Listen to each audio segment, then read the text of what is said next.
फरीदाबाद के पास चलती ट्रेन में जुनैद की हत्या हो गई, मगर किसी ने नहीं कहा कि उन्होंने हत्या होते देखा या हत्यारों को देखा। मध्य प्रदेश के बुरहानपुर के मोहात गांव के 15 नौजवानों पर पुलिस ने राजद्रोह का मामला दर्ज किया। तब उसी गांव के सुभाष कोली आगे आ गए, जबकि पुलिस ने सुभाष के नाम से ही इन 15 नौजवानों के खिलाफ मामला दर्ज किया था कि ये पाकिस्तान की जीत के समर्थन में नारे लगा रहे थे और आतिशबाजी कर रहे थे।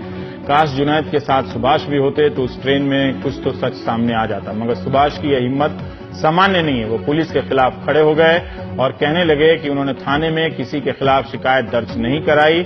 सुभाष का कहना है कि उनके एक झूठ से 15 नौजवानों की जिंदगी बर्बाद हो सकती है, क्योंकि राजद्रोह का मामला हटाने के बाद भी सांप्रदायिक तनाव फैलाने का जो मामला है उसमें 5 साल की सजा हो सकती है। 18 जून रात 9 बजे अनीस शेख मंसूरी कपड़े सिल रहे थे, तभी पुलिस की जीप उनके घर के बाहर आई और पकड़कर ले गई। 1 घंटे के भीतर उसी गांव से 7 और लोग उठाए गए।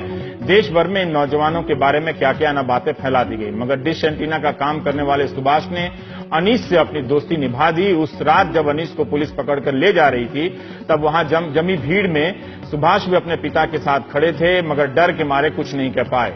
बाद में अपने पिता के साथ शाहपुर थाना पहुंचे। पुलिस ने उनसे आने की वजह पूछी तो कहा कि वो अनीस के दोस्त हैं, रिहाई के लिए आए हैं। तब पुलिस ने उन पर तंज भी कसा कि एक हिंदू मुसलमान का दोस्त हो गया। कोली का कहना है कि थाने में 11:30 बजे के करीब पुलिस ने उनका फोन लिया, मोबाइल और 100 नंबर डायल किया, और जहां तक थोड़ा बहुत सुन पाए, पुलिस वाले ने फोन पर कहा कि मैं मोहात से बोल रहा हूं, यहां कुछ बच्चे झगड़ा कर रहे हैं। अगली सुबह पुलिस ने कोली को फोन किया, थाने बुलाया। जांच अधिकारी आर्य यादव रिपोर्ट लिख रहे थे। कोली के मुताबिक उन्होंने उसके सामने लिखा कि 15 लोगों ने पटाखे जलाए, साथ ही पाकिस्तान जिंदाबाद के नारे लगाए, मिठाई बांटी। कोली को रिपोर्ट पर साइन करने को कहा और कोली ने दस्तखत कर दिए, डरते हुए कि कहीं पुलिस उसी पर कोई केस न लगा दे, यानी कोली इस मुकदमे के शिकायतकर्ता बना दिए गए। सुभाष कोली पुलिस से डर गए, मगर उनका ईमान किसी से नहीं डरा। सुभाष अपने ईमान पर कायम रहे और सच बोल दिया कि उन्होंने 15 नौजवानों के खिलाफ कोई शिकायत नहीं की है।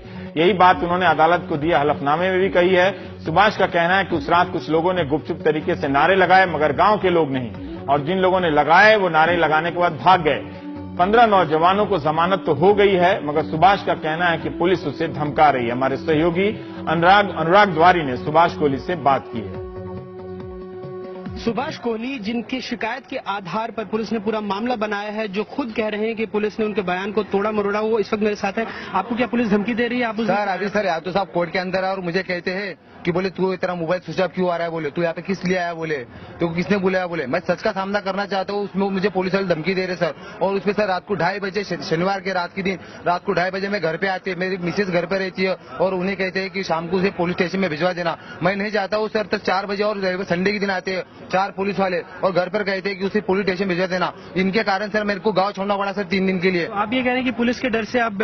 हाँ सर, पुलिस के डर से मेरे को अंडरग्राउंड सर बाहर रहना पड़ रहा सर, क्योंकि अगर मैं घर पर रहूंगा सर पुलिस के हाथ से तो मेरे को उठा के सर मेरी धुलाई कर देंगे, जैसे वो 15 बच्चों की थी सर। उन्होंने पहले क्या हुआ था सुभाष, क्यों आपको लेकर के गए, आप कुछ बता पाएंगे? क्यों आपके नाम पर शिकायत? सर उस दिन क्या हुआ था सर, 18 तारीख की बात है सर, संडे का दिन था सर। उस समय 10:30 बजे हुए मेरे दोस्त एक अनीस मंसूरी नाम का लड़का सर, उन्होंने पकड़ लिया था, और साथ में मेरे पिताजी और मैं और मेरे साथ एक साहिर मंसूरी करके एक लड़का था सर। हम तीनों गाड़ी पर बैठे सर, और मैं पुलिस स्टेशन गया तो मेरे को क्यों आए थे पुलिस स्टेशन? कितने बजे का वक्त था जब उसको पकड़ा सर? उसको जब पकड़ा सर मिनिमम सर 9:15 से 9:30 के करीबन उसको पकड़ लिया था सर। और मैंने सोचा अपन हिंदू समाज के हैं, ये लड़के की बेचारे कुछ गलती नहीं, इसने कपड़े काट रहा था, कपड़े सी रहा था सर उस समय वो।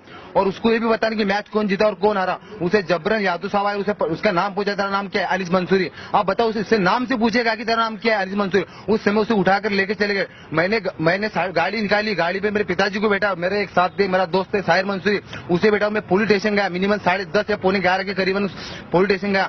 तो मुझे क्या कहते उस समय, बोले तेरा नाम क्या है? मैंने बोला नाम सुभाष है। तो जैसा मैंने सुभाष बोला, उन्होंने मेरे को 2-3 चाटे मारे। और उसके बाद में मेरे पिताजी मेरे साथ में थे, तो बोलिए कौन है? तो मैंने बोला मेरे पिताजी है। तो बोले पिताजी ने जिंदगी में किसी पुलिस के हाथ की थप्पड़ नहीं खाई लाइफ के अंदर। उस दिन मेरे पिताजी 2 से 3 चाटे खाए। और मेरे साथ जो मुस्लिम समाज समुदाय का जो लड़का था साहिर मंसूरी, उसका नाम पूछते उसे 2 मिनट में अंदर दलवा लिया सर। और उसकी 4-5 मिनट इतनी जबरदस्त धुलाई, कोई जानवर को इंसान कम मारेगा, इतनी जबरदस्त धुलाई की वो थी। कह रहे हैं कि आपने फोन करके शिकायत किया। सर अगर मैं फोन करता, मान के चलो, तो मैं फोन कहाँ से करता सर? महोद से फोन करता हूँ।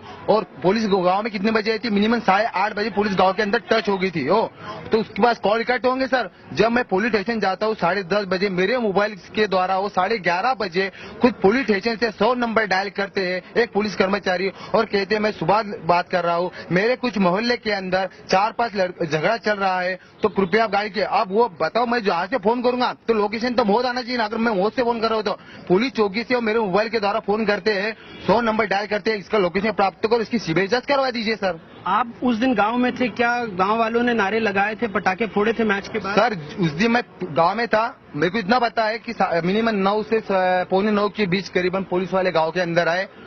मैं ये नहीं कहता कि गांव में फटाके फूटे नहीं, गांव में फटाके फूटे, 4-5 फटाके फूटे, कुछ बदमाशों ने फोड़े, वो अपने को पता नहीं किसने फोड़े और क्या फोड़े, मैं ये नहीं कह रहा। पर नारे कौन से लगे थे मैं आपको ये भी कहता हूँ। यादव साहब बिमली चौराहे के ऊपर आए और उन्होंने मिनिमम 8:45 से 9:15 के बीच में भारत माता की जय और वंदे मातरम यहाँ नारे खुद यादव साहब ने कहे थे। किसी ने पाकिस्तान जिंदाबाद का नारा नहीं लगा था और किसी ने आपस में मिलकर मिठाई नहीं खाई थी सर। तो आपका कहना है कि पूरा मामला झूठा बना? पूरा मामला झूठा बना, इसमें पुलिस की सर्जगिरी है, इसमें सीबीआई जांच की जाए और जो बंदे गए उनके जो धारा लगाई थी उन्होंने 120, 124 वो उन्होंने हटा दी क्योंकि उनको डर था। फिर उन्होंने 153 की धारा लगाई। वो बंदे बेगुनाह है तो उन्हें बेगुनाह जैसे उसमें कई लड़के सिगे पड़े, किसकी शादी हुई, किसके बच्चे घर पे भूखे रो रहे, किसकी है, कोई गांव छोड़ के चले गए। आज उन परिवार की हालत तुम देखेंगे सर तो रोना आता है सर। तो आपके गांव में पूरा हिंदू मुस्लिम भाईचारा और आप उनके लिए आए हैं? सर आपने देखा 1992 से लेकर अब तक समझे मेरी उम्र तो अभी उतना मैं जूना पुराना हूँ, मेरे को जहाँ तक समझौता 2007 में यहाँ ब्रह्मपुर में दंगे फसाद हुई थे तो एक महोदी एक अकेला गाँव था कि उस गाँव के अंदर केवल मेला भरे गया था, वो भी हिंदू समाज हिंदू मुस्लिम एकता समिति के नाम से भर गया था। पूरे ब्रह्मपुर जिले में किसी स्थान पर मेला नहीं भर गया था उस समय में, क्योंकि दोनों हिंदू समाज मुस्लिम समाज दोनों ने गारंटी ली थी मेले की, और दोनों की ये आज भी कायम रही है कि हिंदू मुस्लिम यहाँ पे अभी तक भी एक दंगा कोई झगड़ा नहीं हुआ है। आपको कोई डर नहीं है पुलिस का? आपको सर मेरे को पुलिस का दबाव है, मेरे को चाहिए, मेरे को मेरे घर पे पुलिस आना चाहिए। कभी मेरे को कुछ हो जाता है या पुलिस मेरे को लेके जाती है, इसमें टोटल पुलिस की जवाबदारी रहेंगी, मैं क्लियर बता रहा हूँ। क्योंकि उन्होंने मेरे सामने उन बच्चों को मारा है, वो डर मेरे दिल में है। इतना बेरहमी से मारता सर उन बच्चों को कि मैं आपको बता सकता नहीं सर। साफ तौर पर सुभाष कोहली जो इस वक्त अदालत परिसर में आए, उनका साफ कहना है कि वो पुलिस के डर से मारे फिर रहे हैं और अगर उनको कुछ होता है तो इसकी पूरी जिम्मेदारी पुलिस की होगी। और अभी कोर्ट में आके भी मेरे को परेशान कर रहे हैं सर। और इस अदालत के परिसर में भी इनको धमकी दी जा रही है, इनका साफ तौर पर यही कहना है। बुरहानपुर से कैमरा पर्सन रिजवान खान के साथ अनुराग द्वारी, NDTV इंडिया। सुभाष की हिम्मत देखिए और उनकी बातों में जितनी बार हिम्मत साहस दिखता है उससे कहीं ज्यादा बार बार डर का जिक्र आता है। तो क्या ये डर का जिक्र आप भी अपनी बातों में ज्यादा करते हैं? मेरा एक ही सवाल है, सलाह है आपको, लंबी गहरी सांस लीजिए, लंबी गहरी सांस छोड़िए और ब्रेक ले लीजिए।